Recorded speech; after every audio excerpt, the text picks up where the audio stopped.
separado para pecadores arrependidos. Duvida?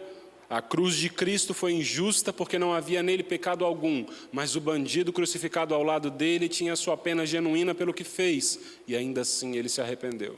O coração era ruim por causa do pecado, mas o reino de Deus não é para pessoas boas, é para pecadores arrependidos. Então você pode ser uma pessoa muito boa. Você pode cumprimentar o porteiro, o motorista do ônibus, o trocador, o vigilante, conversar com todo mundo, ajudar quem precisa. Ser uma pessoa que dá oferta para os pobres, que entrega a cesta básica em orfanatos e em instituições de caridade. Você pode fazer tudo isso e muito mais. Se não houver arrependimento, você não passa de um homem e de uma mulher que engana-se a si mesmo, porque a sua salvação e a minha não é alcançado pelo meu e pelo seu trabalho. É alcançado único e exclusivamente pelo arrependimento dos meus pecados e a graça de Cristo que transborda sobre nós.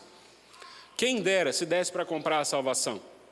Quem dera se desse para nós arcarmos com a salvação. Nós compraríamos a salvação da nossa casa, compraríamos a salvação dos filhos, das mães, dos pais, mas não é assim que funciona. A salvação é um meio exclusivo de comunhão do pecador com Cristo, que se arrepende dos seus pecados, e não há nada que você faça que te garante essa salvação. É fruto do arrependimento que Deus faz brotar nos nossos corações. Amém para os irmãos? A Bíblia continua, e eu acho que essa é uma das partes mais curiosas dessa passagem. Eu vou ler do versículo 11 ao 14 e volto fazendo algumas considerações. Mas quando o rei entrou para ver os convidados, notou ali um homem que não estava usando veste nupcial. E lhe perguntou: amigo, como você entrou aqui sem veste nupcial? O homem emudeceu. Então o rei disse aos que serviam: amarrem-lhes as mãos e os pés, lancem-no para fora nas trevas. Ali haverá choro e ranger de dentes, pois muitos são chamados, mas poucos são escolhidos. Aí você pensa assim: nossa senhora, só porque ele não estava usando a roupinha que devia usar, o dono da festa botou ele para fora num lugar tão ruim, tão cruel assim? Aí eu preciso te lembrar de novo, isso é uma ilustração do reino de Deus. E ele está dizendo assim: existia alguém ali que não estava com as vestes de maneira adequada. E quando o rei coloca para fora essa expressão, num lugar onde haverá choro e ranger de dentes, é porque, deixa eu te explicar. Os primeiros convidados negaram e fizeram atrocidades com os servos do rei que vieram de maneira inicial. Quando o rei viu isso, abriu o convite a mim e a você, que somos pecadores e que andávamos de maneira desprezível sem valor. E hoje nós estamos nessa sala desse banquete nupcial. Mas a qualquer momento o rei, dono desse banquete, pode entrar nessa sala e olhar para algum de nós e observar que as nossas vestes não estão de maneira adequada com aquilo que deveria, e a nossa conduta não está de igual modo. E ele não diz que nós permaneceremos no banquete. Ele diz exatamente o que Paulo disse: se Deus não poupou os ramos verdadeiros da oliveira inicial, não poupará também a nós, caso não haja arrependimento no nosso coração. Existem alguns pontos para a gente refletir aqui. O primeiro deles é que aquele homem que estava sem vestes nupcial, ele estava junto dos demais convidados dentro daquele lugar e não causava espanto a absolutamente ninguém. Eu me lembro que quando eu era criança, eu precisei fazer uma apresentação na escola, e aí a gente tinha que usar uma calça preta, e eu não tinha calça preta. Aí minha mãe arrumou uma calça preta para eu poder usar, mas era uma calça preta de um tecido bem fino assim, e tinha que ser um tecido grosso. Aí eu falei assim: ô mãe, mas essa calça aqui está muito diferente do pessoal que vai usar essa calça lá. E aí ela falava assim: meu filho, à noite todo gato é pardo, fica tranquilo que no meio da multidão ninguém vai perceber nada. Você vai ser mais um com a calça preta no meio daquele monte de gente lá. Fica tranquilo. É exatamente isso aqui. Enquanto aquele homem estava no meio daquela multidão que estava aguardando o banquete, ele era apenas mais um. Porque ninguém conseguia olhar um para o outro e discernir o que estava acontecendo. Aí eu quero te lembrar o que o Evangelho de Mateus diz no capítulo 13, verso 29 e 30. E ele respondeu: não, porque ao tirar o joio, vocês poderão arrancar com ele o trigo. Deixem que cresçam juntos até a colheita. Então direi aos encarregados da colheita: juntem o primeiro joio e amarrem em feixes para ser queimado. Depois juntem o trigo e guardem no meu celeiro.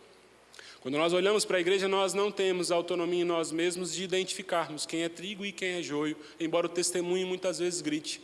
Mas eu preciso te dizer que você está aqui dentro desse banquete, a mesa está posta, O rei daqui a pouco está chegando para poder oficializar essa cerimônia. E quando ele chegar, meu querido, se ele olhar para mim e para você e não nos encontrar com as vestes nupciais, você vai ver, vai sair juntinho com o joio, amarrado para ser queimado. E queimar aqui quer dizer destruição eterna, para não é dar a salvação das próprias almas.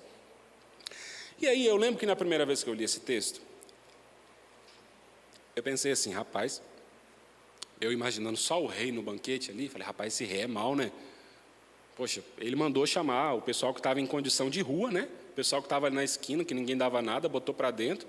Aí quer exigir veste nupcial do pessoal que estava na rua.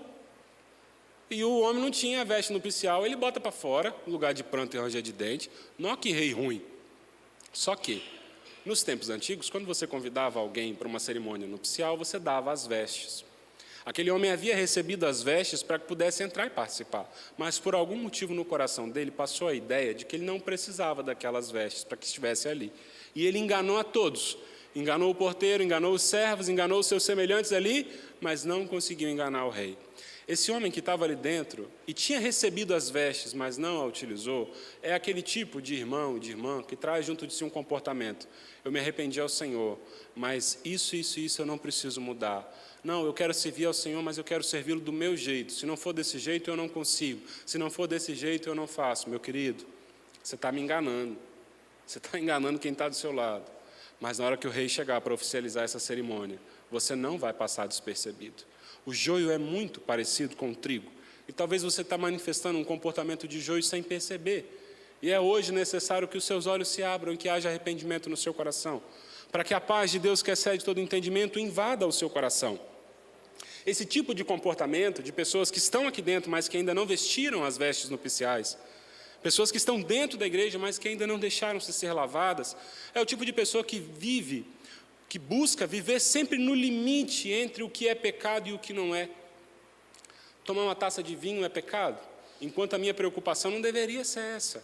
Será que uma saia na altura do joelho é pecado? Enquanto a minha preocupação não deveria ser essa.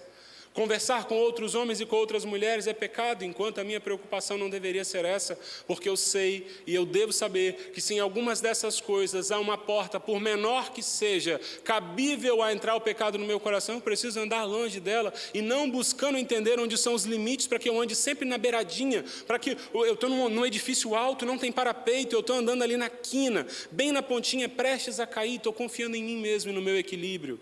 Você vai cair. Porque você está dentro de uma festa, sem as vestes nupciais. E o nosso coração precisa ser lavado para que a gente receba essa veste.